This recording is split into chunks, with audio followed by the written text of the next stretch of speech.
வணக்கம். Welcome to princess authentic kitchen. இன்றைக்கு என் ஃப்ரெண்ட்ஸுக்காக வந்து யாழ்ப்பாண முறைப்படி செய்கிற தேசிக்காய் ஊறுகாய் எப்படி செய்கிறேன்னு சொல்லி உங்களுக்கு ஸ்டெப் பை ஸ்டெப் காட்டித்தரேன்.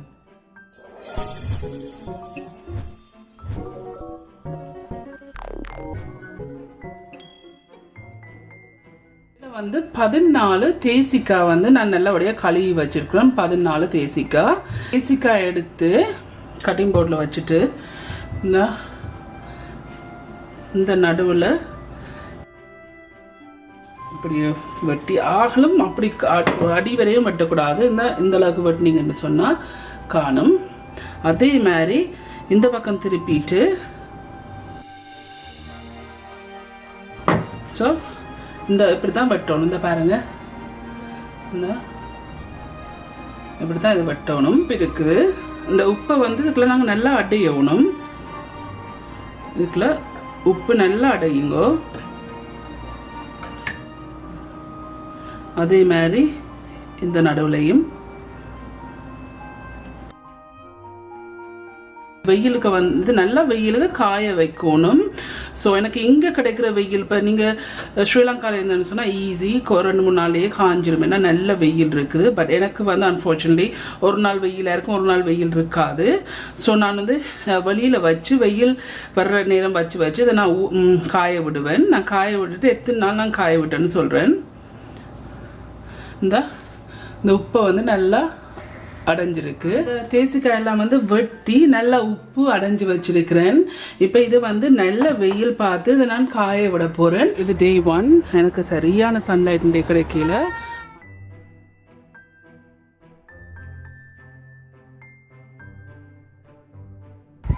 இன்றைக்கு வந்து 6வது நாள், 6th டே.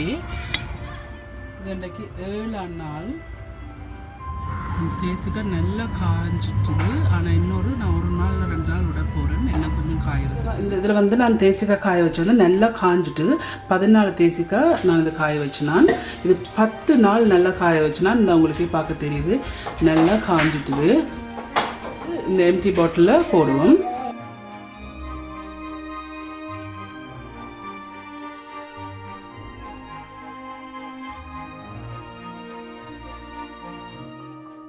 அதில் வந்து மிச்சமாக உப்பு வந்தாண்டா இந்த உப்பையும் அந்த ட்ரேயில் இருக்க உப்பையும் வந்து சேர்த்து போடுங்க. இப்போ உங்களுக்கு தெரியுதானே, நான் எல்லாம் இந்த பாட்டிலையே வச்சு 14 தேசிக்காயும் இதில் அடைஞ்சி வச்சுருக்கிறேன். இதில் 75 கிராம் வெந்தயம் இருக்குது. 75 கிராம் வெந்தயத்தை லோ ஹீட்டில் வச்சு ஒரு 5 நிமிஷம் இதை வறுத்தெடுக்கணும். ஆக்சுவலி நான் மென்ஷன் பண்ணுறதுக்கு மறந்துட்டேன். நான் இதை லைட்டாக கழுவிட்டு காய வச்சுட்டு தான் இதை இப்போ நான் வறுக்கிறேன். இது வந்து லோ ஹீட்டில் ஒரு 5 மினிட்ஸ் வறுத்தா காணும். இது வறுக்கிறதுக்கு காரணம் வந்து கொஞ்சம் வெந்தய வாசம் நல்லா இருக்கும் ரோஸ்ட் ஆனால். அப்புறம் வந்து இதை போட்டிங்கன்னு சொன்னால் நல்லா பச்சையாக போட்டிங்கன்னு சொன்னால் பச்சை வாசம் அடிக்கும். 5 நிமிஷம் வந்து இதை நான் வந்து லோ ஹீட்டில் வறுத்தினான். இப்போ இது வறுபட்டுது. இந்த காஃபி கிரைண்டரில் வந்து இப்போ இந்த வெந்தயம் வந்து வறுத்தது நல்லா ஆறிட்டுது. இப்போ இதில் போட்டு நல்லா பட்டை அரைக்க போகிறேன். சொஞ்சா சரிதரன், ஐ திங்க் ஸோ, சரியாக பேரை சொல்கிறேன்னு தெரியாது, சாரி. நீங்களும் கேட்டிருந்தீங்க ஜெஃப்னா முறைப்படி செய்து காட்ட சொல்லி. மெட்ட பிரியாவும் ஈக்குவலி வெயிட்டிங்னு சொல்லியிருந்தீங்க. ஸோ உங்களுக்காக இந்த ஊறுகாய் ரெசிபி.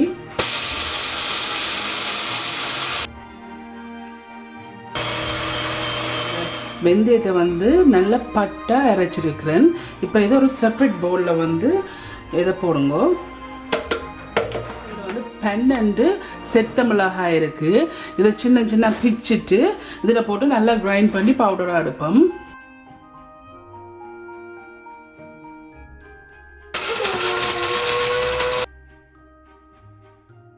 இந்த அரைச்ச செத்த மிளகாயை வந்து இதோட சேருங்க, உண்டா போடுங்க.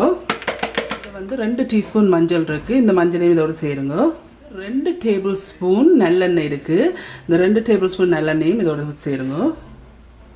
இதை நல்லா மிக்ஸ் பண்ணணும். வந்து நான் புளிஞ்சு வச்ச தேசிக்காய், அந்த 14 தேசிக்காய் வந்து புளிஞ்சு வச்ச தேசிக்காயும் இந்த ஜூஸையும் விட்டு இதோட நல்லா மிக்ஸ் பண்ணுங்க. அப்படி ஒரு விஸ்க் இருந்தேன்னு சொன்னால் என்ன நல்லா ஈஸியாக மிக்ஸ் பண்ணலாம். கட்டியும் இல்லாமல் இது நல்லா வந்து கரைச்சிருக்கணும்.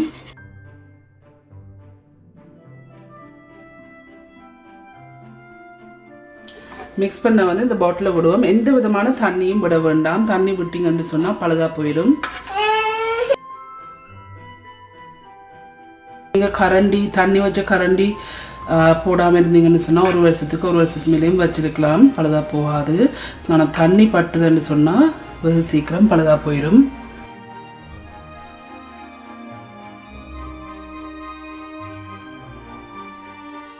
அதுக்குள்ள எல்லாம் ஃபுல்லாக வச்சுட்டேன். ஒவ்வொரு நாளும் எடுத்து குலுக்கி வையுங்கோ, அப்போ தான் இது நல்லா ஊறி வரும். ஸோ இந்த நான் போட்டில் போட்டிருக்கேன். இது நல்லா ஊற தேசிக்காய் இறங்கி வருமேன்னு சொன்னால் ஊறி சாஃப்டாக போய் வரும். ஸோ இது ஒரு கிட்டத்தட்ட ஒரு 30 நாள் வச்சிங்கன்னு சொன்னால் நல்லபடியாக ஊறிடும். அதுக்கு பிறகு நீங்கள் சாப்பிட்டீங்கன்னா நல்ல டேஸ்ட்டாக இருக்கும். ஸோ ஸ்பெஷலி சொஞ்சா அவங்களோட ரெக்வெஸ்ட் ஜஃப்னா முறைப்படி செய்கிற இந்த ஊறுகாயும் கண்டிப்பாக ட்ரை பண்ணி பாருங்கள். ஓகே ஃப்ரெண்ட்ஸ், இந்த ஊறுகாய் எல்லாம் செய்து முடிஞ்சது சூப்பராக வந்துருக்கு. கண்டிப்பாக நீங்கள் அதை ட்ரை பண்ணி பார்த்து எப்படி இருக்குன்னு சொல்லி உங்களோட காமெண்ட்ஸில் கீழே விடுங்க. உங்களுக்கு இந்த வீடியோ பிடிச்சிருந்தா மறக்காமல் தம்ஸ் அப் பண்ணுங்கள். இந்த வீடியோ உங்கள் ஃப்ரெண்ட்ஸ் அண்ட் ஃபேமிலியோட ஷேர் பண்ணுங்கள். உங்களுக்கு வந்து இந்த சேனல் வந்து இன்ட்ரெஸ்டிங்காக பிடிச்சிருந்தேன்னு சொன்னால் சப்ஸ்கிரைப் பட்டன் அமைத்து அதுக்கு பக்கத்தில் இருக்க பெல் ஐக்கனை அமுத்தினா தான் நான் அப்லோட் பண்ணுற வீடியோஸில் அவங்களுக்கு நோட்டிஃபிகேஷன்ஸ் வரும். மீண்டும் என்னோட இன்ட்ரெஸ்டிங்கான டிஷ்ஷில் சந்திக்கும் வரையும் நன்றி, வணக்கம்.